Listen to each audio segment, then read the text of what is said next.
कीमत 250 रुपए से भी बढ़ने वाली है। आवाम तैयार हो जाएं। हमाद अजहर ने बोल न्यूज से खुसूसी गुफ्तगू में कहा कि टैक्स कलेक्शन में लेवीज का हदफ 750 अरब रुपए रखने वाली इंपोर्टेड हुकूमत को पेट्रोल की कीमत 250 रुपए से ऊपर ले जानी पड़ेगी।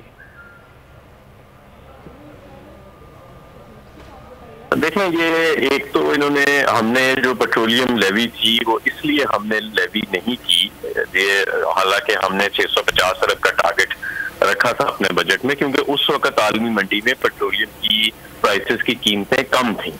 लेकिन जब वो बढ़ी तो हम पेट्रोलियम लेवी खत्म करते गए, लेकिन हमने वो कीमत का बढ़ाव पास ऑन नहीं किया लोगों पे, और उसके खत्म होने के बाद भी कीमतें बढ़ती चली गई तो हमने सब्सिडी देना शुरू कर दी। अब इन्होंने सब्सिडी विड्रॉ कर ली है और ऊपर से ये कह रहे हैं कि पिछले साल से भी ज्यादा लगेगा, तो इसका मतलब है कि ये 30 से 40 रुपए लीटर मजीद बढ़ाएंगे पेट्रोल की और डीजल की कीमत, अगर इन्होंने अपना हदफ हासिल करना है। देखिए, अगर तो इन्होंने अपना हदफ हासिल करना है, पीडीएल का जो इन्होंने बजट में लिखा है, तो इन्हें 250-260 रुपए लीटर करना पड़ेगा ये। लेकिन इन्होंने जितने भी हदफ लिखे हैं इसके अंदर, चाहे वो ग्रोथ का है, महंगाई की शरह का है, बजट खसारे का है, उनका सारा हकाइक से ताल्लुक कोई नहीं, वो नंबर्स आपस में मैच नहीं। सब्सक्राइब करें और बेल दबाएं ताकि कोई खबर रह न जाए।